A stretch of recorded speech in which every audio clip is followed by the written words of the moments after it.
Hi everyone, आपका मेरे इस चैनल पे तहे दिल से स्वागत है। आज हम एल्कोहल फिनोल के प्रीवियस ईयर क्वेश्चन डिटेल में करने वाले हैं। तो सबसे पहला क्वेश्चन हम देखते हैं।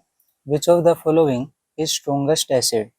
Option A orthonitrophenol, B metanitrophenol, C paranitrophenol, D ethanol. Question solve करने के लिए सबसे पहले पता होना चाहिए कि आप स्ट्रॉन्गेस्ट एसिड कैसे पहचानते हैं। एसिड से हमें सबसे पहले बनाना होगा कंजुगेट बेस। ठीक है, अगर आपको बेस दे रखा हो वही उसका कंजुगेट एसिड, राइट। तो हमें स्ट्रॉन्गेस्ट एसिड देखना है, तो एसिड का सबसे पहले कंजुगेट बेस बनाओ। ओके, उसके बाद जो उसका सबसे ज्यादा कंजुगेट बेस स्टेबल होगा उसके रिस्पेक्ट में हमारा वो एसिड क्या हो जाएगा, स्ट्रॉन्ग हो जाएगा, राइट। ओके, अब देख लेते हैं कि हर एक ऑप्शन को। तो ए ऑप्शन जो हमारा दे रखा है वो क्या है, ऑर्थो नाइट्रोफिनोल। ये हमारा फिनोल और ये हमारा लगा ऑर्थो पोजीशन पे NO2 ग्रुप, तो ये हमारा ऑप्शन नंबर ए।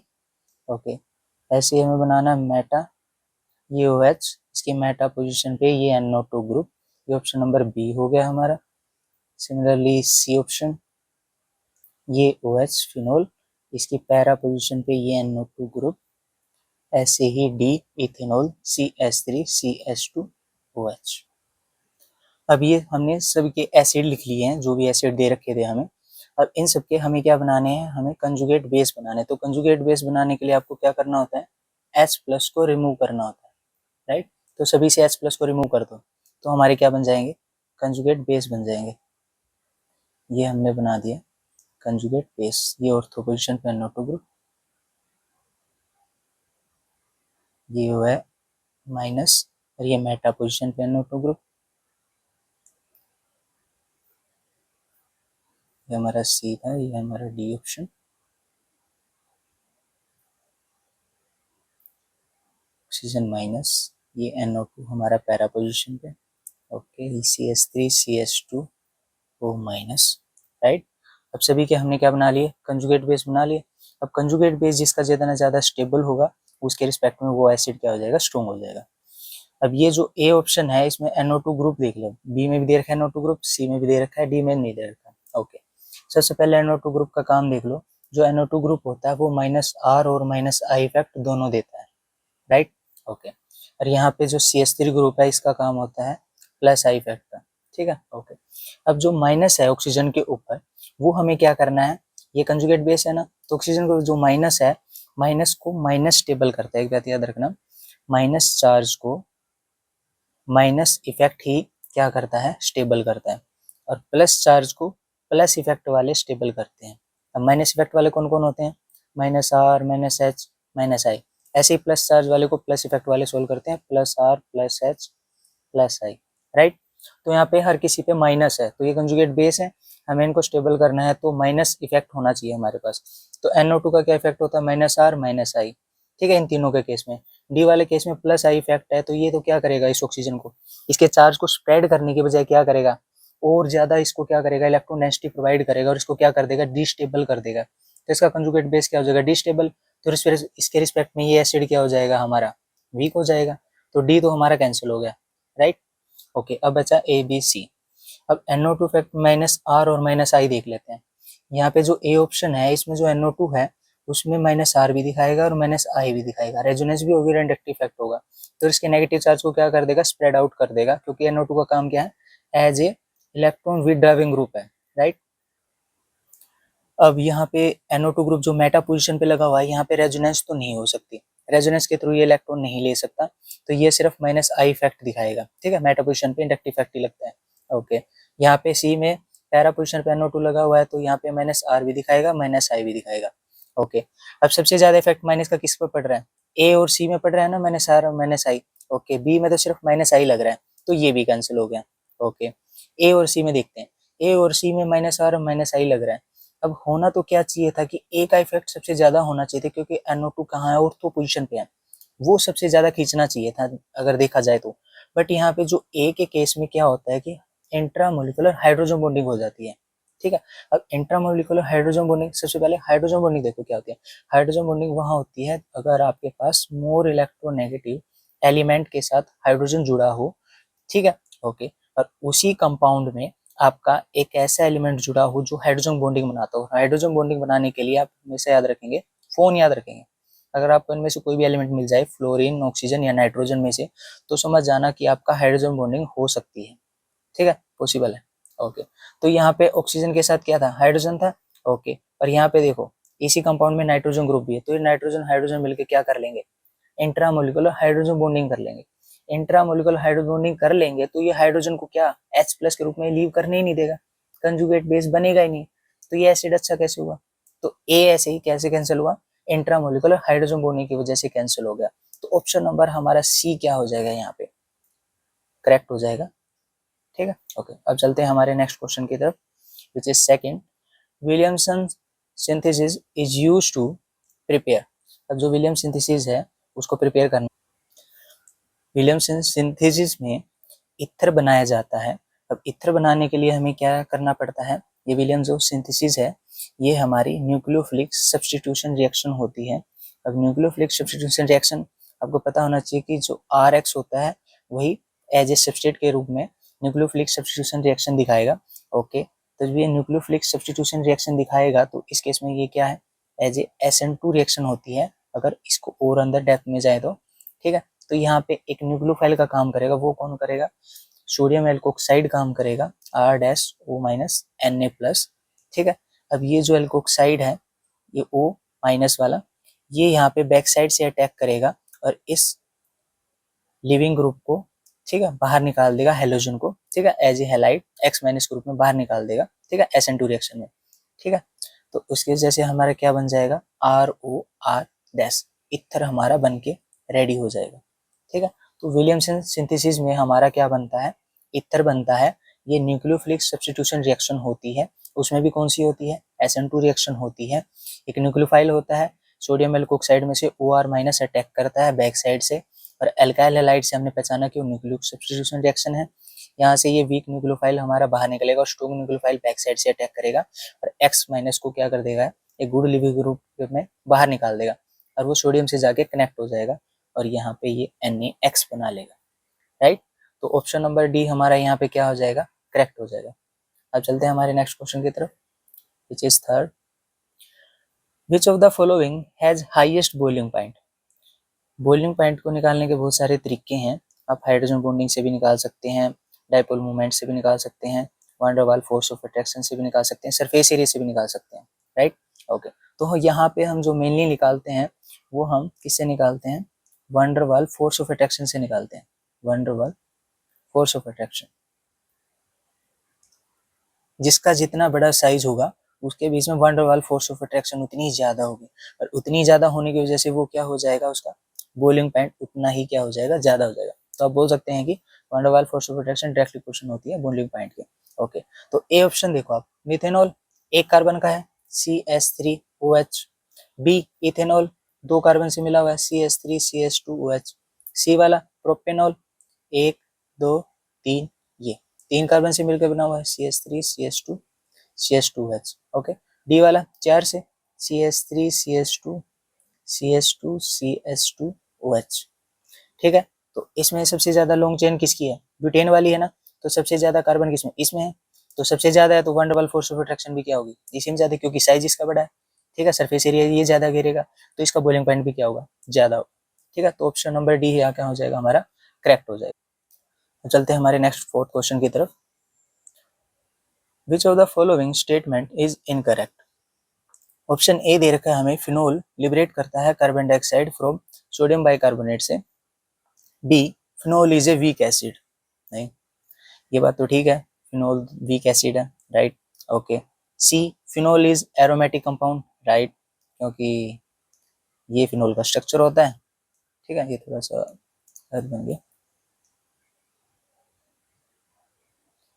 ये होता है फिनोल का स्ट्रक्चर, इसमें रिंग दिख रही है आपको, तो ये तो दिखाती है एरोमेटिक, तो सी हमारा ठीक है, बी भी ठीक है। D, phenol is soluble in sodium hydroxide, right, phenol soluble है हमारा बेस में। ठीक है, ओके, अब देख लेते हैं ए हमारा यहीं पे क्या होगा, गलत होगा। अब इसको हम थोड़ा सा एलेबरेट कर लेते हैं कि फिनोल ये हमारा इनकरेक्ट।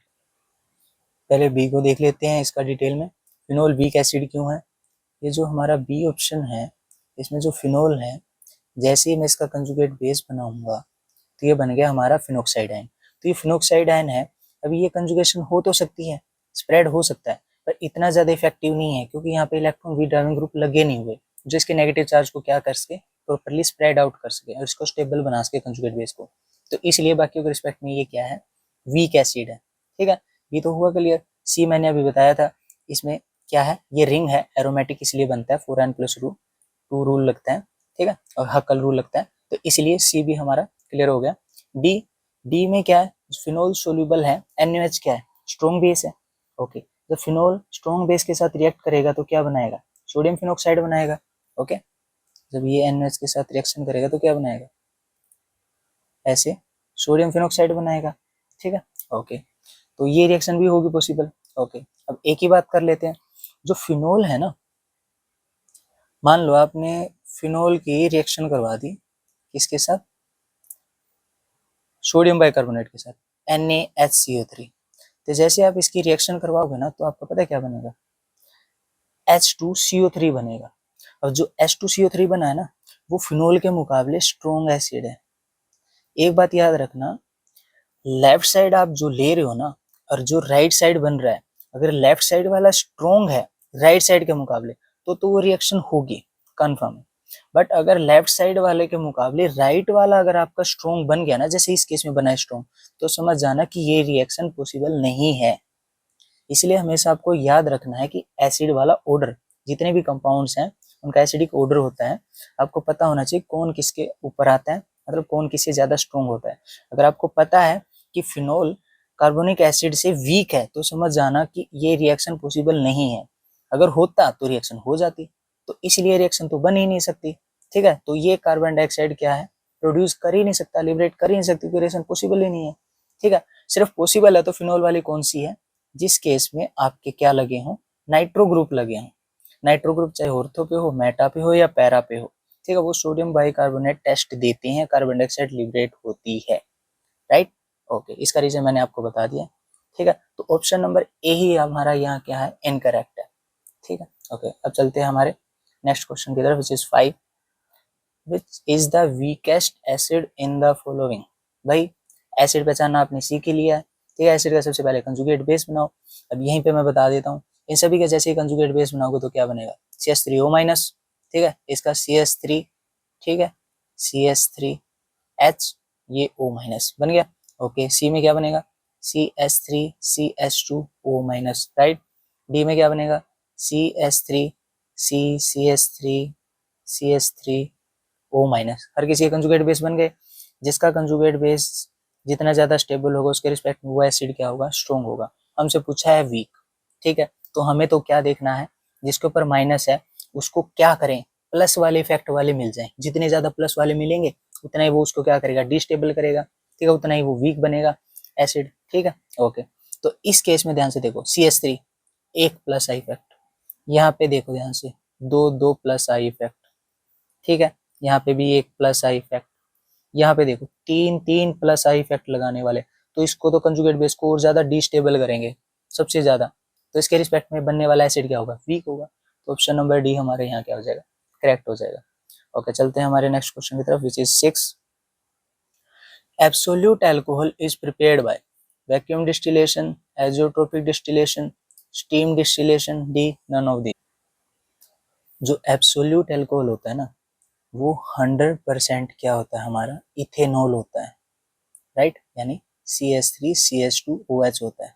ठीक है, ओके, हमें बनाना है 100% इथेनॉल यानी एब्सोल्यूट अल्कोहल। उसके लिए बोल रहा है कि आप वैक्यूम डिस्टिलेशन यूज करोगे, एज़ोट्रोपिक डिस्टिलेशन यूज करोगे या फिर स्टीम डिस्टिलेशन यूज करोगे। सबसे पहले आप डिस्टिलेशन समझो। जब आप हायर क्लास में जाओगे ना, जैसे बैचलर या मास्टर में, तो वहाँ पे है ना आपको ये डिस्टिलेशन वाले प्रोसेस दिखाए जाएंगे। एक राउंड बॉटम फ्लास्क ली जाएगी आपकी, ठीक है, उसमें आपको एक मिक्सचर डाला जाएगा। ठीक है, ऐसे इथेनॉल का, वाटर का, किसी का मिक्सचर डाला जाएगा। ठीक है, उसके साथ एक इस टाइप से एक ऐसे कंडेंसर को लगा दिया जाएगा। ठीक है, उस कंडेंसर के साथ यहाँ पे बॉइलिंग पॉइंट लगा दिया जाएगा और इसको एक ब्रीड कंडेंसर के साथ कनेक्ट कर दिया जाएगा। ठीक है, ओके, और एक इनलेट आउटलेट की एक उसके सिंक के साथ, पानी के साथ, सिंक का जो पानी है, ठीक है, उस टैप के साथ कनेक्ट कर दिया जाएगा इनलेट आउटलेट को। ठीक है, ओके, और नीचे से यहाँ पे क्या लगा दिया जाएगा, बर्नर लगा दिया जाएगा, ठीक है। ओके, यहाँ से फ्लेम आएगी, ठीक है। और जैसे जैसे ये बर्न होगा टेम्परेचर इसका बढ़ेगा। अब जो ये मिक्सचर है ना, अब जिसका बॉइलिंग पॉइंट सबसे कम होगा वो क्या करेगा, सबसे पहले जाएगा, और सबसे पहले जाएगा तो यहाँ पे टेम्परेचर नोट हो जाएगा। फिर उसके बाद इस आउटलेट में से जाएगा, ठीक है। ओके, यहाँ इसके एक पाइप से लेकर इसमें से जाएगा, और इसके जो वॉल है ना ये लेफ्ट राइट वाले, यहाँ से पानी बह रहा होगा, ठीक है, इस टैप में से, ठीक है। ये इसको क्या करेगा, कूल डाउन करेगा।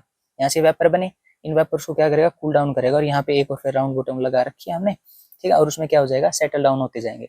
इस तरीके से हम जो मिक्सचर लेयर का उसमें जो दो कंपाउंड है ना, दो कंपोनेंट है, उन दोनों को हम सेपरेट कर सकते हैं अगर उनके टेम्परेचर में गैप हुआ तो, ठीक है। अब बनाना क्या है हमें, 100% इथेनॉल बनाना है। अब आपको पता होना चाहिए कि जो बनाने के लिए, अब ये जो एजियोट्रोपिक मिक्सचर होता है ना, एजियोट्रोपिक मिक्सचर, उसमें क्या होगा, इथेनॉल के साथ वाटर भी होगा। अब इथेनॉल के साथ अगर वाटर होगा तो इनके बॉइलिंग पॉइंट में ज्यादा डिफरेंस नहीं होगा, तो इनका एक कांस्टेंट बॉइलिंग क्या होगा। अब एजियोट्रोपिक है तो ऑब्वियस सी बात है ये क्या बनाने के, एजियोट्रोप वाटर और इथेनॉल। एजियोट्रोप का मतलब क्या होता है कि जब ये बॉइल होंगे तो एक कांस्टेंट टेम्परेचर वाली वैल्यू देंगे आपको, एक फिक्स टेम्परेचर पे ये दोनों क्या होंगे। अब दोनों एक फिक्स टेम्परेचर पे बॉइल होंगे तो मैं अलग कैसे करूंगा, यहाँ पे इस अनदर राउंड बॉटम फ्लास्क में इनको मैं अलग कैसे करूंगा और 100% इथेनॉल कैसे बनाऊंगा, तो ये तो मेरे लिए पॉसिबल नहीं है। तो इसके लिए मैं सिंपल डिस्टिलेशन और वैक्यूम डिस्टिलेशन क्या यूज नहीं कर सकता। इसके लिए मेरे को एजियोट्रोपिक डिस्टिलेशन का यूज करना पड़ेगा, क्योंकि मैंने अभी बताया ना कि वाटर और इथेनॉल वाला एजियोट्रोपिक मिक्सचर बना लेते हैं कांस्टेंट टेम्परेचर पे, तो ये एजियोट्रोपिक वाला हो गया। तो एजियोट्रोपिक डिस्टिलेशन का हम यूज करेंगे। अब करेंगे कैसे, अब करने के लिए मेरे को क्या करना पड़ेगा, वाटर और इथेनॉल का तो बन गया, अब मेरे को वाटर अलग करना है, वाटर अलग हो नहीं रहा, तो मैं क्या करूं, तो मैं एक अनदर कंपाउंड और ऐड करूंगा, लाइक बेंजीन या फिर साइक्लोहेक्सेन।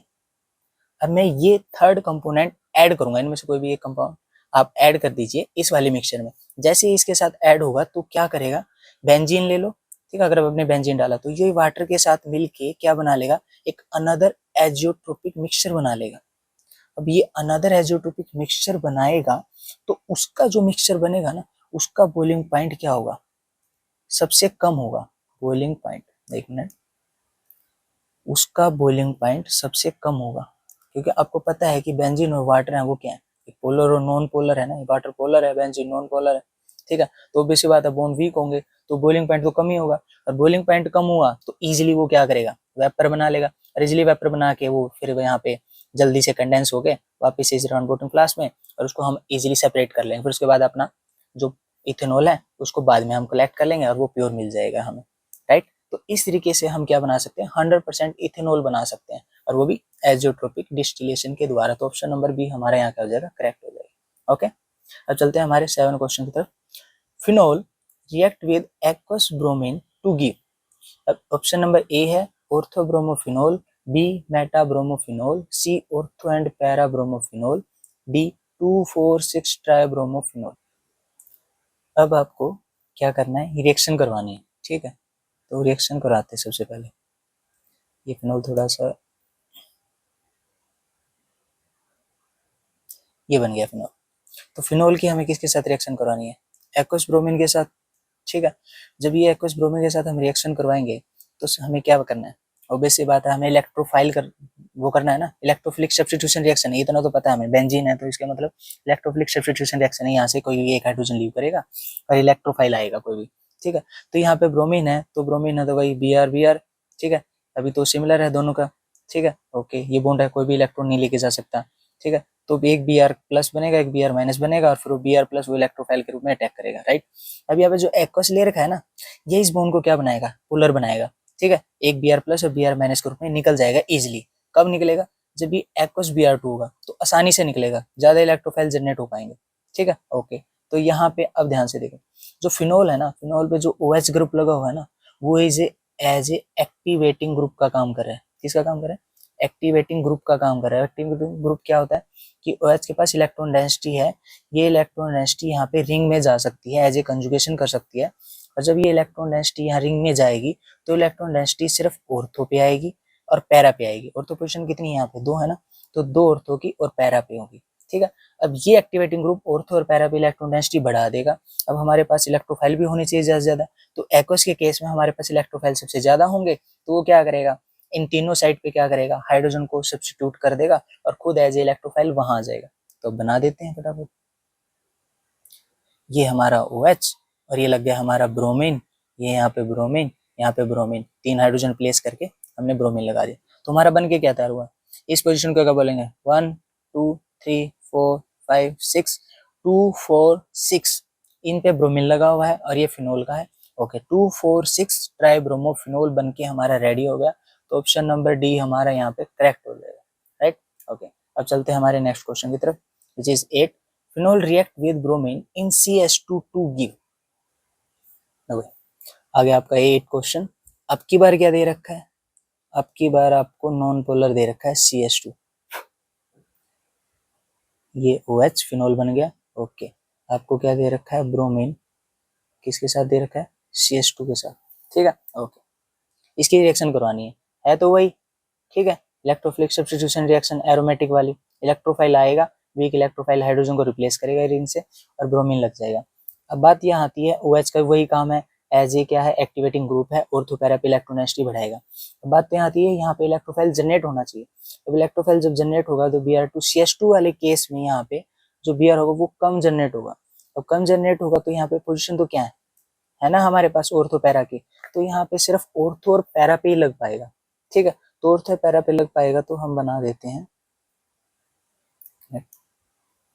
ये लगा दिया हमने OH, ये हमारा ऑर्थो पोजीशन पे लग गया Br, और एक और ये हम बना देते हैं OH पोजीशन, यहाँ पे लगा दिया Br, राइट। ओके तो इस हिसाब से एक ऑर्थो का ग्रुप बन गया, एक हमारा पैरा का, ऐसे ही हमारे 2 कंपाउंड बनेंगे। तो हमारा ऑप्शन नंबर सी क्या हो जाएगा, करेक्ट हो जाएगा, ऑर्थो पैरा ब्रोमोफिनोल। ओके चलते हैं हमारे नेक्स्ट क्वेश्चन की तरफ, which is 9, the acid that does not contain carboxylic acid group. Acidic acid कैसा दिखता है, ऑप्शन नंबर ए में एसिडिक एसिड होता है CH3 C double bond OH, इसमें तो है। B formic acid HC double bond OH, इसमें भी है, इसमें भी है। सी पिक्रिक एसिड देख लेते हैं, ये हमारा हो गया फिनोल, ये ऑर्थो पे NO2, ये भी ऑर्थो पे NO2, ये पैरा पे भी NO2, यहाँ तो कोई COOH दिख ही नहीं रहा मेरे को सी में, तो ऑप्शन नंबर सी ही हमारा यहाँ क्या हो जाएगा, करेक्ट हो जाएगा, क्योंकि बोला ना कार्बोक्सिलिक एसिड इसमें नहीं है, तो सी हमारा यहाँ पे करेक्ट हो जाएगा। ओके तो हम चलते हैं हमारे नेक्स्ट 10 की तरफ, यहाँ पे क्या दे रखा है, ethanol concentrated H2SO4 413 kelvin temperature, ठीक है, हमें बनाना है ए, ठीक है। ए क्या हो सकता है, एल्कीन हो सकता है, ईथर हो सकता है, ठीक है, ये भी ईथर दे रखा है। ओके यहाँ पे ये हाइड्रोकार्बन दे रखा है, तो इनमें से कौन सी रिएक्शन से कौन सा कंपाउंड बनेगा, इस रिएक्शन से, ठीक है। ओके अब देखो ये जो रिएक्शन है ना, इस रिएक्शन से एक और सिमिलर रिएक्शन होती है, बस सिर्फ टेम्परेचर का चेंज होता है। ओके अब ध्यान से सुनना अपना जो बोलूंगा, जो इथेनॉल वाली रिएक्शन होती है ना, ROH वाली, अल्कोहल वाली, ठीक है, वो एसिड के साथ, एसिड यानी कंसंट्रेटेड H2SO4, या तो वो आपको H+ लिख के देगा और हीट लिख के देगा ऐसे, ठीक है। तो एसिड और हीट के साथ रिएक्शन होती है डिहाइड्रेशन, क्या होती है, डिहाइड्रेशन ऑफ अल्कोहल वाली रिएक्शन होती है, यहाँ लिख देता हूँ मैं, dehydration of alcohol, dehydration of alcohol, जब क्या दे रखा हो, एसिड और हीट दे रखा हो, डिहाइड्रेशन ऑफ एल्कोहल। अब इस केस में भी आपकी 2 टाइप की रिएक्शन होती है। अगर आपका टेम्परेचर कितना है, 413 केल्विन है, तो इस केस में आपकी जो रिएक्शन होगी ना, वो आपकी होगी, तो जो अगर आपको कम टेम्परेचर दिया गया हो तो समझ जाना आपकी वो कौन सी रिएक्शन होने वाली है, वो आपकी SN2 रिएक्शन होने वाली है, ठीक है। अगर टेम्परेचर वहीं ज़्यादा दे दिया जाए, 443 केल्विन दे दिया जाए, तो समझ जाना आपकी वहाँ पे इवन रिएक्शन होने वाली है। SN2 आप रिएक्शन जानते हो, ठीक है। ओके न्यूक्लियोफाइल आएगा, ठीक है, बैक साइड से अटैक करेगा, वीक न्यूक्लियोफाइल को निकाल देगा और खुद वहाँ पे स्ट्रॉन्ग एज न्यूक्लियोफाइल लग जाएगा। SN2 reaction nucleophilic substitution reaction होने वाली।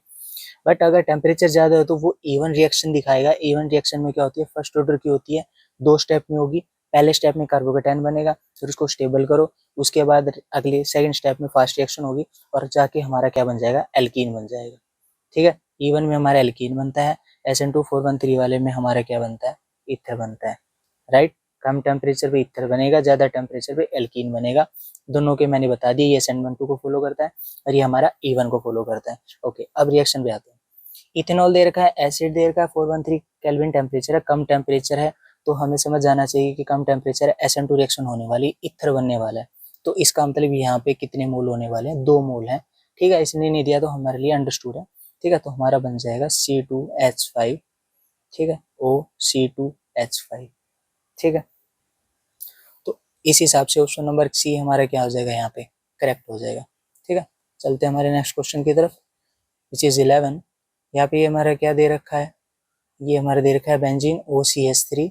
ठीक है, ओके, HI के साथ रिएक्शन है 373 केल्विन पे, वही हमारे पास एक्स पूछा गया है, इस रिएक्शन से क्या बनेगा और इन ऑप्शंस में कौन सा मैच करेगा। ठीक है, अब इस रिएक्शन को देखो, ये हमें दे रखा है एनिसोल। ठीक है, OCH3, इसे हम दूसरा नाम भी क्या बोलते हैं, एपेक्टिन, मिथोक्सीबेंजीन। ठीक है, ओके, एनिसोल या फिर मिथोक्सीबेंजीन, इसकी रिएक्शन करानी है हमें HI के साथ। ठीक है, टेम्परेचर हमें दे रखा है। अब जो HI है इसमें इलेक्ट्रोनेगेटिव डिफरेंस है, पोलैरिटी है, इसकी वजह से ये आयोडीन माइनस और यहाँ पे ये H+ की फॉर्म में ब्रेक हो जाएगा। राइट, ओके, अब यहाँ बात आती है इस बेंजीन से ऑक्सीजन वाला ये वाला बॉन्ड ब्रेक करूँ या फिर ये वाला बॉन्ड ब्रेक करूँ। ठीक है, 2 पॉसिबिलिटी है। ओके, तो पहले एक पॉसिबिलिटी आपको दिखाता हूँ। एक तो बन गया ये माइनस OCH3। ठीक है, OCH3 माइनस और ये बन गया प्लस। राइट, एक पॉसिबिलिटी है हमारे पास ये, एक तो ये होगी A और एक B बना देता हूं मैं, O माइनस और ये CH3 प्लस। यहाँ पोलैरिटी है ना, इस ऑक्सीजन और इस कार्बन के बीच में पोलैरिटी का डिफरेंस है, यानी इलेक्ट्रोनेगेटिव डिफरेंस ऑक्सीजन और कार्बन के बीच में। तो इलेक्ट्रॉन मोर इलेक्ट्रोनेगेटिव, तो ये बॉन्ड पेयर कहाँ जाएंगे, ऑक्सीजन के पास, ऑक्सीजन माइनस CH3 कार्बन पे प्लस आ जाएगा। ऐसे इस केस में हुआ था, इस ऑक्सीजन और इस कार्बन के बीच में इलेक्ट्रोनेगेटिव डिफरेंस है, तो ये डबल बॉन्ड लोन जो बॉन्ड पेयर है ये इलेक्ट्रॉन कहाँ जाएंगे, यहाँ ऑक्सीजन की तरफ। ओके, तो इसके हिसाब से ये सिनेरियो बन गया A और एक B वाला बन गया। अब आप ध्यान से देखो, यहाँ पे जो बेंजीन है इसके ऊपर डायरेक्ट पॉजिटिव चार्ज है जो कि अनस्टेबल है। ये जो पॉजिटिव चार्ज है ना, ये रेजोनेंस में भाग नहीं ले सकता, ये स्टेबल नहीं है। ठीक है, इसके ऊपर कार्बन होता है और उस पर प्लस होता है ना, तो वो रेजोनेंस में पार्टिसिपेट होकर वो रिंग को स्टेबल बना सकता था, उसको पॉजिटिव चार्ज को हम कर सकते थे रेजोनेंस के थ्रू, बट यहाँ पे नहीं बना सकते, इसको स्टेबल नहीं कर सकते, फिनाइल के ऊपर है, यानी C6H5 प्लस क्या होता है, अनस्टेबल होता है, रेजोनेंस नहीं होती, तो यहाँ पे ये बॉन्ड ब्रेक करना गलत होगा। तो बी वाला ये हम फॉलो करेंगे। जैसे बी वाला फॉलो किया हमने, कर लिया ब्रेक, माइनस और प्लस। अब यहाँ पे एक माइनस बना है और एक प्लस बना है, अब माइनस वाला कहाँ जाएगा, प्लस वाला कहाँ जाएगा, ये आप पता है। ठीक है, तो प्लस वाला ऑक्सीजन पे अटैक करेगा और माइनस वाला कहाँ अटैक करेगा, CH3 पे अटैक करेगा। तो ये बना दो आप, यहाँ बन गया OH और ये बन गया CH3I।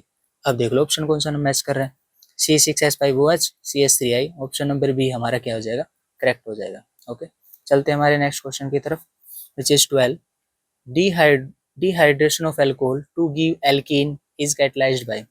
अभी मैंने पहले समझाया भी था आपको, जो एल्कोहल वाली रिएक्शन होती है ये वाली, ठीक है, ओके, तो इसमें होता क्या है कि RX दिया जाता है आपको, सॉरी एल्कोहल होता है, ROH दिया जाता है, एसिड और हीट मिलेगा आपको, H+ और हीट। ठीक है, हीट वाली ही डिपेंड करेगी आपको। ठीक है, ओके, एल्कीन बनाना है तो हमें देखना पड़ेगा टेम्परेचर कितना लेना है। ठीक है, SN2 वाली फॉलो करवानी है। ठीक है, अगर इथर बनाना है तो कम टेम्परेचर, ज्यादा लिया तो हमने एल्कीन बनाएंगे। ठीक है, ओके, तो एल्कीन बनानी है ना हमें, तो RR। ठीक है, ओके, डबल बॉन्ड ऐसे। ठीक है, ऐसे क्या बना है, CH3 double bond 3, CH2 double bond CH2, ये बन के तैयार होगी हमारी एल्कीन। ये कब बनेगी, जब हमारा टेम्परेचर क्या होगा, 443 केल्विन होगा। ठीक है, इसका मतलब किस रिएक्शन को फॉलो कर रही है, ये E1 मैकेनिज्म फॉलो कर रही है। ठीक है, ओके, जिसमें कार्बोकेटाइन बनेगा आपका। तो ऑप्शन नंबर बी हमारे यहाँ क्या हो जाएगा, करेक्ट हो जाएगा। ओके, अब चलते हैं हमारे नेक्स्ट क्वेश्चन की तरफ, जिस 13। Haloform reaction does not take place with, आपको बताना है कि कौन सी हेलोफॉर्म रिएक्शन नहीं दिखाती, मिथेनॉल, इथेनॉल, एसीटोन, 2 क्लोरोप्रोपेन। ठीक है, ओके, अब सबसे पहले हेलोफॉर्म रिएक्शन होती क्या है। हेलोफॉर्म रिएक्शन में आपको RC डबल बॉन्ड CH3, इसकी रिएक्शन कराई जाएगी आपको। अब जो रिएजेंट लिए जाते हैं ना, वो ध्यान से देखो, हेलोजन, NaOH, या फिर आपको मिल सकता है KOH। ठीक है, एक टाइप का कुछ भी मिल जाएगा आपको इनमें से, या फिर आपको मिलेगा NaOX या फिर KOX। ठीक है, ये मिल जाए आपको दूसरा। ठीक है, या फिर कैल्शियम ऑक्सीक्लोराइड। ठीक है, जब ये मिल जाए तो ये रिएजेंट इस सबस्ट्रेट के साथ रिएक्शन करके हेलोफॉर्म रिएक्शन देते हैं और क्या बनाते हैं, CH3 बनाते हैं। यही हमें चाहिए होता है, और जो बनता है by product RCOONA, sodium carboxylate ये बनता है, इसकी हमें नीड नहीं है। हमें सिर्फ क्या दिखाना है, हेलोफॉर्म रिएक्शन दिखानी है, हेलोफॉर्म टेस्ट करवाना है। अब हेलोफॉर्म टेस्ट करवाने के लिए हमारे लिए नेसेसरी क्या है वो आप ध्यान से देखो। ये दिख रहा है आपको CH3C डबल बॉन्ड हो, इतने वाला पार्ट, अगर आपको उस रिएक्शन में उस सबस्ट्रेट के पास अगर इतने वाला पोर्शन मैच कर रहा है ना, तो समझ जाना वो आपका हेलोफॉर्म टेस्ट देगा। इसके आपके लेफ्ट में R है या फिर H है, कोई दिक्कत नहीं है, चल जाएगा काम। बट इतना पार्ट आपका दिखना चाहिए उस सबस्ट्रेट के अंदर, अगर दिख रहा है तो समझ जाना वो हेलोफॉर्म टेस्ट देगा। ठीक है, अब करते हैं रिएक्शन स्टार्ट। ठीक है, सबसे पहले हमें दे रखा है ए, मिथेनॉल। मिथेनॉल चेक कर लेते हैं कि मिथेनॉल देता है हेलोफॉर्म टेस्ट। ठीक है, ओके, इसको चेक कर लेते हैं। तो मिथेनॉल कैसे बनेगा, CH3OH। तो यहाँ पे मिथेनॉल दे रखा है। अभी ध्यान से देखो, मिथेनॉल में इस टाइप का कोई कंपाउंड बन रहा है, बन रहा है नहीं बन रहा ना, तो इसके हिसाब से ठीक है। और पहली दूसरी बात ये है कि मिथेनॉल देता ही नहीं आपका, अगर आपके पास मिथेनॉल जो अल्कोहल है ना, अगर 1 डिग्री का हो ना, मतलब ये तो वैसे तो 0 डिग्री का है, ठीक है, जिसमें एक कार्बन हो अल्कोहल वाला, एक कार्बन हो, तो इसका मतलब वो आपका क्या नहीं देता, हेलोफॉर्म नहीं देता है। ठीक है, वैसे देता है अल्कोहल। ठीक है, अभी आगे बात कर लेंगे। ठीक है, तो ए वाला तो हमारा नहीं देगा भाई, इतना याद रखना कि हमारा एक कार्बन वाला अल्कोहल क्या नहीं देता, हेलोफॉर्म टेस्ट नहीं देता। ठीक है, हो गया। और दूसरी बात ये इससे मैच भी नहीं कर रहा, अगर हम इसका क्या करवाएं, ऑक्सीडेशन भी करवाएंगे, तो जब अल्कोहल का अगर मैं ऑक्सीडेशन करवाऊं, तो अल्कोहल का ऑक्सीडेशन कराऊंगा तो क्या बनेगा, एल्डिहाइड बनेगा ना, तो उस हिसाब से फिर भी ये इससे मैच नहीं कर पाएगा, तो ये फिर भी नहीं बनेगा। ठीक है, तो ए वाला तो हमारा कैंसिल हो गया। अब चलते हैं बी पे। बी हमारा क्या है, CH3CH2OH, ये हमारा इथेनॉल हो गया। ओके, अब आप बोलोगे इसमें ये वाला भी तो मैच नहीं करा। अब याद रखना कि अल्कोहल में सिर्फ एक वाले कार्बन को छोड़ के दो वाला कार्बन आपका क्या देता है, अल्कोहल टेस्ट देता है। अभी आपको इसी स्टेप पूछ के दिखाऊंगा। ठीक है, अल्कोहल का हम क्या करवा देंगे, ऑक्सीडेशन करवा देंगे। क्यों करवा देंगे, क्योंकि यहाँ से देखो, यहाँ पे जो रिएजेंट दे रखे है ना, NaOH QH, यहाँ पे दिख रहे हैं ना ये OH, ये OH ग्रुप आपकी हेल्प करेंगे। ठीक है, क्या ऑक्सीडेशन करने में। तो जैसे ही मैं, ये क्या है, प्राइमरी अल्कोहल है ना, जब प्राइमरी अल्कोहल का ऑक्सीडेशन करवाऊंगा तो क्या बनेगा, अब आप देखो। ठीक है, एल्डिहाइड बनता है ना, ओके, तो बना दो aldehyde, HC double bond O CH3। अब ध्यान से देखो, इतना वाला पार्ट मैच कर गया ना, मैंने बोला था इसके बाद जो लेफ्ट में हो, H हो या R हो, काम चल जाएगा। बस इतने पार्ट को देख लेना, आप कॉमन है। ठीक है, तो इसके बाद ऑक्सीडेशन करने के बाद मेरे को मिला ना ये, तो अब मिल गया ना, तो इसके हिसाब से हमारा बी वाला तो देगा भाई, कंफर्म। अब चलते हैं सी की तरफ। सी हमारा क्या है, एसीटोन। ओके, एसीटोन बना लेते हैं, CH3C double bond O CH3। अब ध्यान से देखो, इतने वाला पार्ट फिर मैच कर गया, इससे हमें लेना देना है ही नहीं, तो इसका मतलब ये भी हमारा क्या देगा, हेलोफॉर्म टेस्ट देगा, तो सी भी हो गया। अब डी देख लेते हैं, 2 क्लोरोप्रोपेन है, डी देख लेते हैं, 2 क्लोरोप्रोपेन, CH3C, ये बन गया प्रोपेन, और ये लग गया 2 पे क्लोरीन। ठीक है, और यहाँ पे ये वैलेंसी पूरी कर दी, ये लग गया हाइड्रोजन। ठीक है, अब फिर ये इनकम्प्लीट है, मैं फिर क्या करूंगा, रिएजेंट मेरे को पास है ना, तो वहां से क्या करूंगा, SN2 रिएक्शन करवा दूंगा। ठीक है, OH आएगा। ठीक है, यहाँ से बैक साइड से अटैक करेगा, इस वीक को क्या कर देगा, गुड लिविंग ग्रुप में बाहर निकाल देगा, क्योंकि वीक न्यूक्लियोफाइल है। ठीक है, तो उसके बाद CH3 और ये जुड़ गया OH, हो गया। इतने काम पहुंचते, अब ये देखो ध्यान से देखो, कहाँ पहुंचे हम, कहीं नहीं पहुंचे ना। ओके, तो ये क्या है, सेकेंडरी अल्कोहल है। प्राइमरी अल्कोहल से क्या बनता है, एल्डिहाइड, सेकेंडरी अल्कोहल से क्या बनता है, कीटोन बनता है। तो इसका मैं फिर से क्या करवा दूंगा, ऑक्सीडेशन करवा दूंगा। पहले तो मैंने किसका यूज किया था, OH का एज ए न्यूक्लियोफाइल के रूप में यूज किया है, अब ऑक्सीडेशन करवा रहा हूँ मैं इस OH की हेल्प से। ठीक है, तो सेकेंडरी अल्कोहल का ऑक्सीडेशन कराऊंगा तो क्या बनता है, कीटोन बनता है ना, तो बना दो RC double bond O CH3। ठीक है, अब ध्यान से देखो, इतना पार्ट मैच कर गया ना, इससे हमें लेना देना नहीं, तो इतना पार्ट मैच कर गया, तो इसका मतलब ये क्या है, हमारी ये रिएक्शन डी वाला भी हमारा क्या देगा, हेलोफॉर्म टेस्ट देगा, तो ए ही नहीं दे रहा था। ठीक है, तो ऑप्शन नंबर ए हमारा यहाँ क्या हो जाएगा, करेक्ट हो जाएगा। तो चलते हैं हमारे next question which is 14। Williamson synthesis is an example of, इससे पहले भी आया विलियमसन सिंथेसिस, कौन सी रिएक्शन देता है, न्यूक्लियोफिलिक सब्स्टिट्यूशन रिएक्शन देता है, उसमें भी कौन सी देता है, हमारी SN2 रिएक्शन देता है, तो ऑप्शन नंबर ए हमारा क्या हो जाएगा, करेक्ट हो जाएगा। Question number 15, Grignard reagent can be prepared in, option a diethyl b alcohol, c benzene, d none of these. Okay, Grignard reagent कैसे दिखता है, RMgX। ठीक है, कुछ ऐसा दिखता है, इसको बनाना है मेरे को। ये क्या है, ग्रिग्नार्ड रिएजेंट एक ऑर्गेनोमेटेलिक कंपाउंड है। ठीक है। इसको प्रिपेयर कैसे करते हैं हम, एराइल हैलाइड या एल्काइल हैलाइड लेते हैं RX या फिर C6H5X। इसकी हम किसके साथ रिएक्शन कराते हैं, मैग्नीशियम मेटल लेते हैं। ओके, इसके साथ एक और लेते हैं हम, ठीक है, ड्राई ईथर लेते हैं।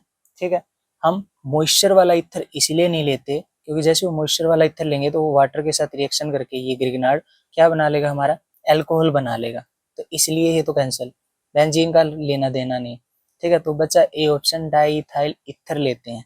डाईथाइल ईथर कैसा दिखता है, C2H5O, ये होगा डाईथाइल ईथर। ये ड्राई ईथर होता है, हम इसमें पानी वगैरह मॉइस्चर कुछ नहीं लेते, ड्राई वाला लेंगे हम। और उससे जैसे ये मैग्नीशियम इसके साथ रिएक्शन करेगा, मैग्नीशियम का काम क्या होता है, मेटल का 2 इलेक्ट्रॉन डोनेट करना होता है, तो Mg2+ की फॉर्म में 2 इलेक्ट्रॉन एक ये ले लेगा। ठीक है, ऐसे ऐसे 2 करके, और ये 2 मोल हमारे, तो ये हेलोजन हेलोजन ये आपस में जुड़ जाएंगे और ये 2 मोल आपस में C6H5 C6H5। ठीक है, ये हमारी बन गई फिटिंग वाली। इसकी वाली बनानी है तो ये वाली बन गई हमारी, ये वर्ड्स बन गई हमारी। ठीक है, तो इसके हिसाब से हम जो भी ग्रेगनार्ड रिएजेंट बनाना हो तो हम किसका यूज करेंगे, डाईथाइल ईथर का यूज करेंगे। तो ऑप्शन नंबर ए हमारा यहाँ क्या हो जाएगा, करेक्ट हो जाएगा। ओके, तो हम चलते हैं हमारे नेक्स्ट 16 की तरफ। अब इस केस में देखो आइडोफॉर्म टेस्ट, अभी पहले वाले इसे पहले मैंने बताया कि हेलोफॉर्म टेस्ट वाला डिटेल में बताया, वही है ये आइडोफॉर्म टेस्ट। हेलोजन वाला तो चेंज है, हेलोजन फ्लोरो क्लोरो ब्रोमो आइडो, तो आइडोफॉर्म टेस्ट उसी वाला तो हो गया हेलोफॉर्म टेस्ट। ठीक है, हेलोफॉर्म टेस्ट बोले या आइडोफॉर्म टेस्ट बोले, कौन नहीं देता, हम पहचान लेंगे। तो ABCD चारों के मैंने स्ट्रक्चर बना दिए हैं, ये A, ये B, ये C, ये D। पहचानना सिर्फ वही है, C+O, CH3 कहीं भी हो उस स्टेप तक पहुंच जाओगे आप। ठीक है, ओके, बस इतना पार्ट देखना है आपको। अब ध्यान से देखो, यहाँ पे ये जो OH है, हमें पता है कि OH ये क्या है, यहाँ पे सेकेंडरी वाला है ना, तो सेकेंडरी वाला है तो यहाँ पे ये क्या बनेगा, सेकेंडरी वाला है तो SN2 के साथ रिएक्शन करेगा तो उसके बाद क्या बनेगा, सॉरी, ये हमारा ऑक्सीडेशन होने के बाद OH सेकेंडरी वाला अल्कोहल किस में कन्वर्ट होता है, कीटोन में कन्वर्ट होता है ना, तो UH किस में कन्वर्ट हो गया। अब इसके बाद वाला स्टेप बता रहा हूँ, तो ये कन्वर्ट होगा हमारा कीटोन में। अब कीटोन वाला कन्वर्ट हो गया तो उसके बाद अब ध्यान से देखो, ये इतना पार्ट मैच कर गया हमारा, उसके बाद वाला हमारा कुछ भी हो कोई दिक्कत नहीं है हमें, तो इसका मतलब ये टेस्ट देगा। ओके, सी देख लो, ये हमारा कौन है, सेकेंड वो है ना हमारा 2 कार्बन वाला एल्कोहल है, मैंने बोला था एक वाला नहीं देता, 2 वाला तो देता है। तो ये OH है तो ये कन्वर्ट होगा किसमें, एल्डिहाइड में। ओके, उसके बाद देगा ये, ओके, तो देगा तो इसका मतलब ये भी हमारा हो गया। ठीक है, ये ऐसे बनेगा HC+O CH3। ठीक है, तो इतना पार्ट फिर से मैच हो गया, एल्डिहाइड बनाना है ना। ओके, प्राइमरी अल्कोहल से एल्डिहाइड ही बनता है, तो इतना पार्ट फिर मैच कर गया तो C भी देगा। ये D वाला, ये एल्डिहाइड है ही, ठीक है, इस स्टेप पे तो है ही हम, तो इतना वाला पार्ट मैच कर गया तो D भी देगा। B को देख लेते हैं, B वाला OH है, ऑक्सीडेशन करवाऊंगा, सेकेंडरी अल्कोहल है, क्या बनेगा, कीटोन। अगला स्टेप पे चलता हूँ, ये बन गया मेरा कीटोन। अब जैसे ही मेरा कीटोन बना, अब ध्यान से देखो, मेरे को इतना पार्ट चाहिए था ना CH3CO वाला, कहीं दिख रहा है CH3CH, एक कार्बन ऐड हो रहा है, ऐसा कोई बन ही नहीं रहा, तो नहीं बन रहा है तो बस बी वाला नहीं देगा हमारा, तो ऑप्शन नंबर बी हमारा यहाँ आ जाएगा करेक्ट। अब चलते हैं हमारे नेक्स्ट क्वेश्चन 17 की तरफ। Which has highest value of pKa। ठीक है, ओके, जिसकी pKa वैल्यू ज्यादा होती है उसकी Ka वैल्यू क्या होती है, कम होती है।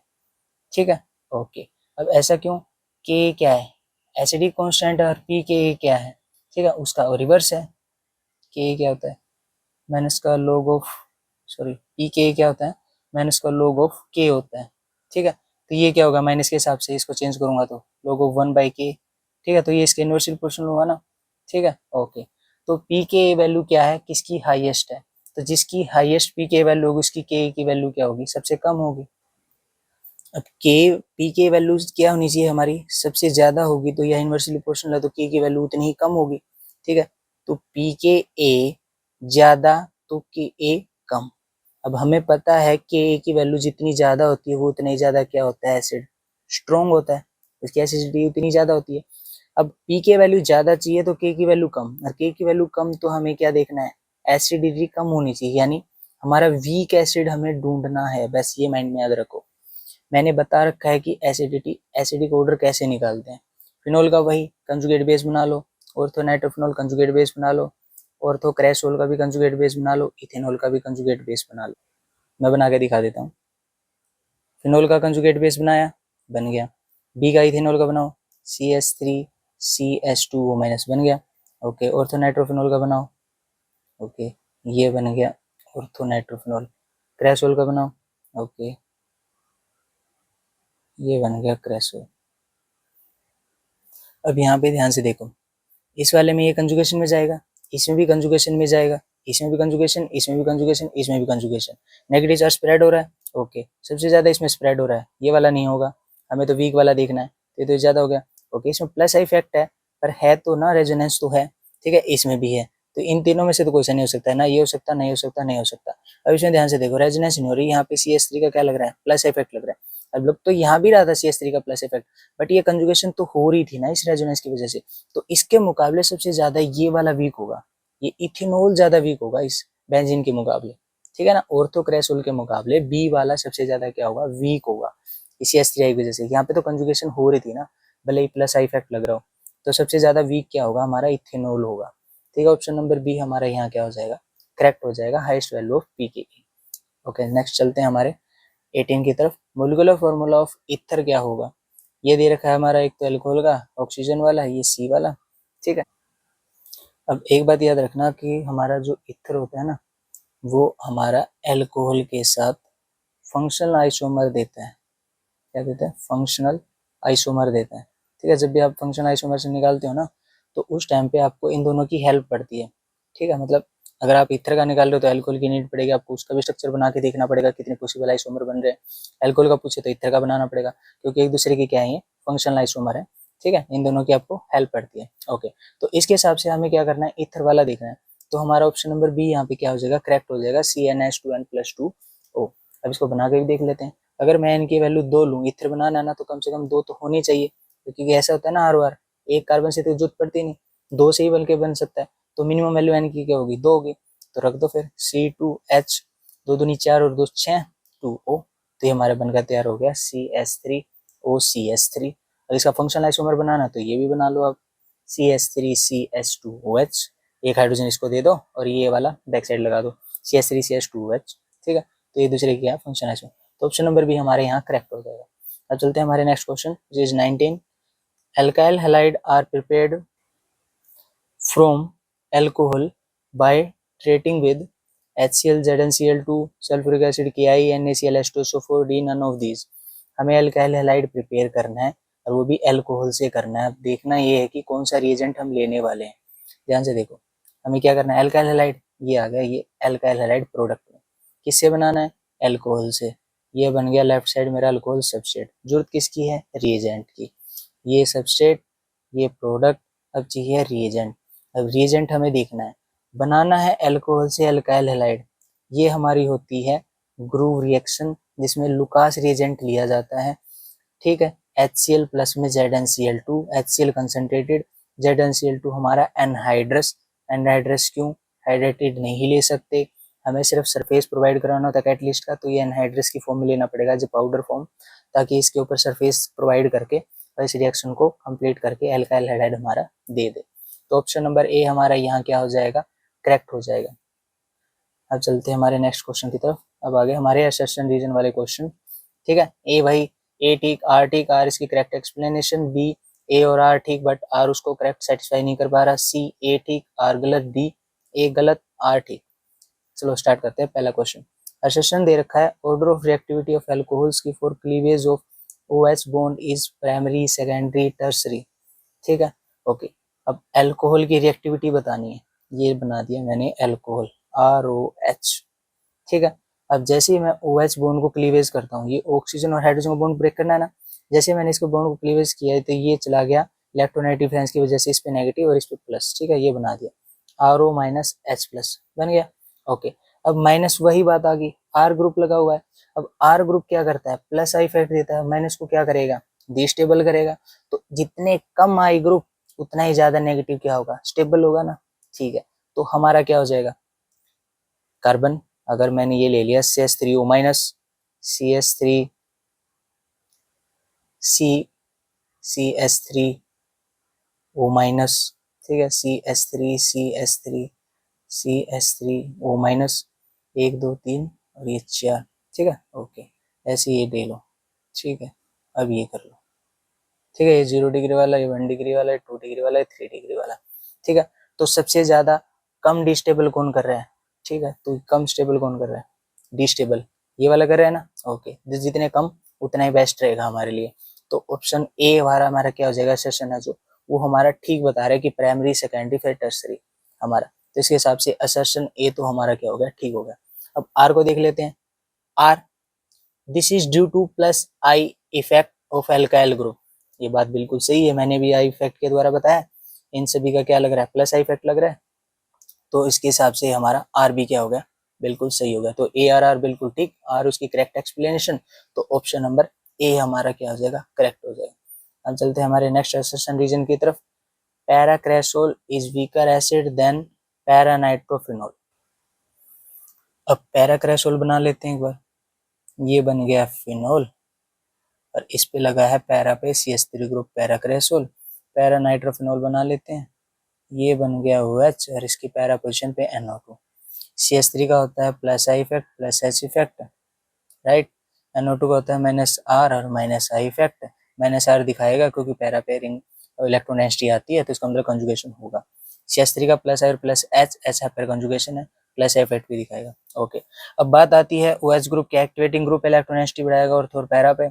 अब बात किसकी पूछी गई है? एसिड की पूछी गई है। एसिड का एक ही कंसेप्ट है, सबसे पहले H प्लस को निकालो, उसका कंजुगेट बेस बनाओ। अब हमने बना दी, ये बना दिए सबसे पहले इनके कंजुगेट बेस बन गए। ये बन गया नेगेटिव। नेगेटिव को कौन स्टेबल करता है? नेगेटिव को नेगेटिव स्टेबल करता है इफेक्ट।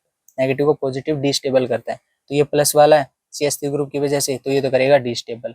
तो इसके रिस्पेक्ट में क्या बनेगा? वीक एसिड बनेगा। और ये वाला क्या बनेगा? इसके रिस्पेक्ट में ये स्ट्रॉन्ग बनेगा।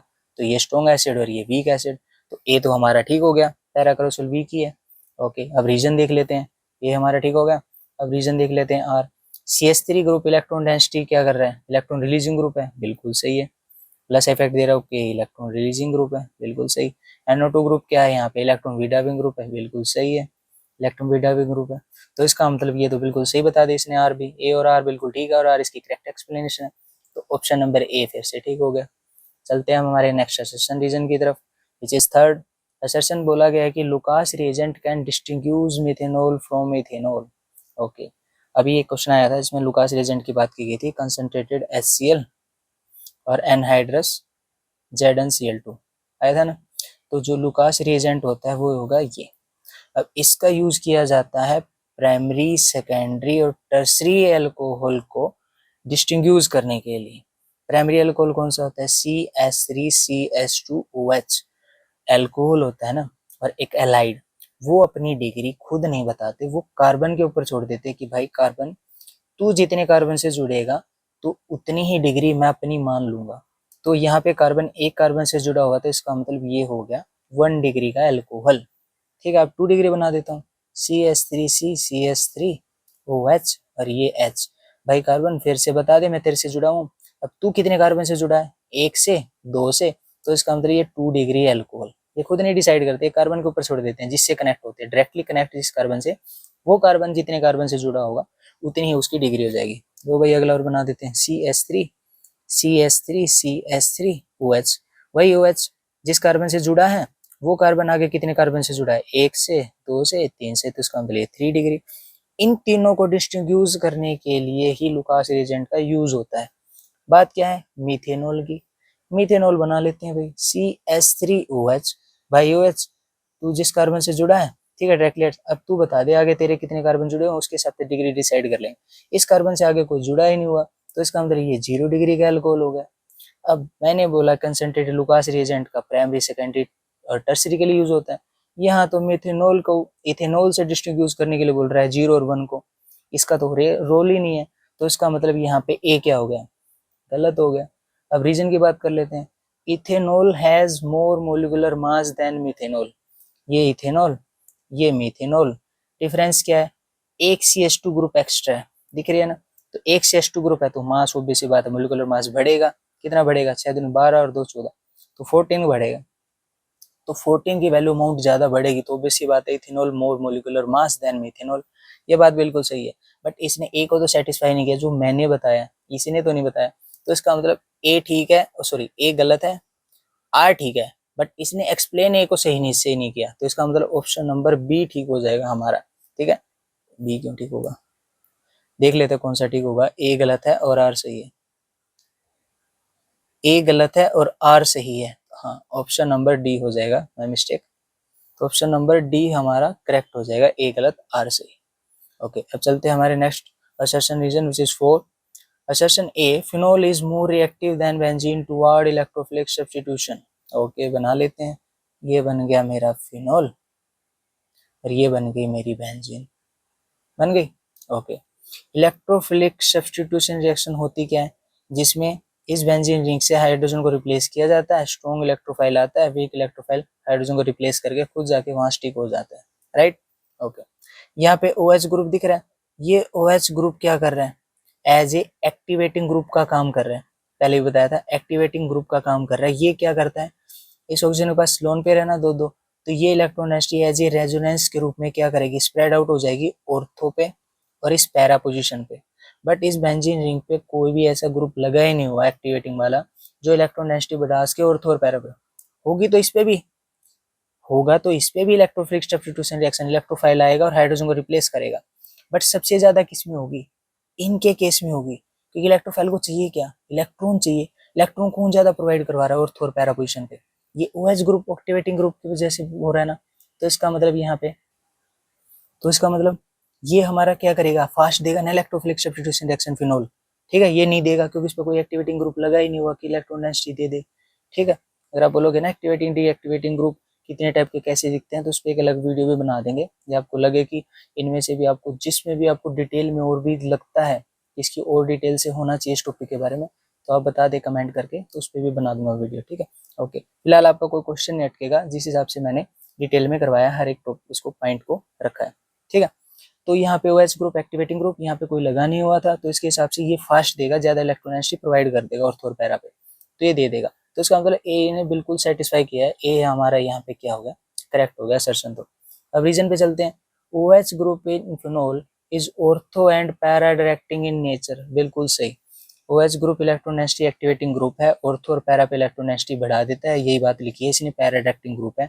बेंजीन में ऐसा कुछ नहीं है, ठीक है। तो इसका मतलब यहाँ पे आर भी क्या हो गया हमारा, बिल्कुल सही हो गया। आर इसकी ए की करेक्ट एक्सप्लेनेशन है, तो उसके हिसाब से ए ऑप्शन हमारा यहाँ पे क्या हो जाएगा, करेक्ट हो जाएगा। अब हम चलते हैं हमारे नेक्स्ट असर्शन रीजन की तरफ, which is 5। Assertion A, picric acid is a strong acid in spite of the absence of carboxylic group. Okay, picric acid बना लेते हैं भाई। ये बन गई मेरी बेंजीन OH, ये लग गया NO2 ऑर्थो और पैरा पे, हर एक साइड को इसने कर लिया ऑक्यूपाई, ये बन गया पिक्रिक एसिड। ओके, अब ये बोलता है कि पिक्रिक एसिड स्ट्रॉन्ग एसिड है भाई। अब क्यों है, और वो भी कार्बोक्सिलिक एसिड ग्रुप ना होते हुए भी, ठीक है। अब OH ग्रुप एक्टिवेटिंग ग्रुप भाई, जैसे इलेक्ट्रॉन डेंसिटी आएगी ऑर्थो पैरा पे जाएगी, NO2 ग्रुप लगे हुए हैं। NO2 ग्रुप का काम क्या होता है, electron withdrawing group, -R -I। Acid के बारे में बोला गया, स्ट्रॉन्ग एसिड क्यों है, वो भी कार्बोक्सिलिक एसिड ना होते हुए भी। कार्बोक्सिलिक एसिड स्ट्रॉन्ग एसिड है ना, ओके, तो उसके ना होते हुए फिर भी है ये। अब ऐसा क्यों है, क्योंकि जैसे ही मेरे को पता है कि एसिड से हमें क्या करना होता है, स्ट्रॉन्ग एसिड बताना हो, वीक बताना हो, उसका कंजुगेट बेस बना लो, नेगेटिव को स्प्रेड करवा लो, नेगेटिव को नेगेटिव स्टेबल करता है, इन तीनों का नेगेटिव है, एक होता, दो हो गए, यहाँ तीन हो गए, कितने सारे हो गए, तीन तीन हो गए, तो माइनस और माइनस इफेक्ट सबसे ज्यादा हो गया, तो ये सबसे ज्यादा स्टेबल और इसके रिस्पेक्ट में बनने वाला एसिड स्ट्रॉन्ग एसिड। तो इसका मतलब ए भी हमारा यहाँ क्या हो गया, करेक्ट हो गया। रीजन पे चलते हैं।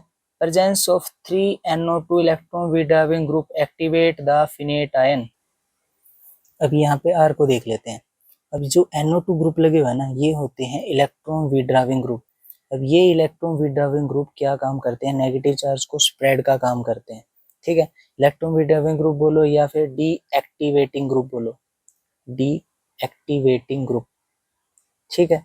ये डीएक्टिवेटिंग ग्रुप स्टेबल करते हैं किसको, फिनेट आयन को, ठीक है। ये फिनेट आयन है, ठीक है, ओके, ऑक्सीजन में माइनस है ना, इसको फिनेट आयन बोलते हैं। ये फिनेट आयन क्या है, इस डीएक्टिवेटिंग ग्रुप की वजह से स्टेबल है, ठीक है। बट इसने बोल क्या दिया, NO2 electron withdrawing group activate the phenate ion, ये तो गलत लिखा है, ये डीएक्टिवेटिंग ग्रुप है ना कि एक्टिवेटिंग ग्रुप। अगर ये बोलता ना NO2 की बजाय OH ग्रुप बोलता कि OH ग्रुप इसमें क्या है, पिक्रिक एसिड में एक्टिवेटिंग ग्रुप है और वो फिनेट आयन को स्टेबल कर रहा है और वो डोनेटिंग ग्रुप है, तो मैं मान सकता था, इसने उल्टा लिख दिया, या तो यहाँ डीएक्टिवेटिंग लिखना था, अगर एक्टिवेटिंग लिखा तो यहाँ OH लिखना था, ठीक है ना। तो इसका मतलब R यहाँ हमारा क्या हो जाएगा, गलत हो जाएगा, ठीक है। तो उसके हिसाब से A सही है और R गलत है, तो ऑप्शन नंबर कौन सा ठीक हो जाएगा हमारा, A सही और R गलत, ऑप्शन नंबर C हमारा यहाँ क्या हो जाएगा, ऑप्शन सी हमारा यहाँ पे क्या हो जाएगा, करेक्ट हो जाएगा। ओके, तो अब आपको वीडियो अच्छी लगे तो वीडियो को लाइक करें और चैनल को सब्सक्राइब करना ना भूलें। Thank you.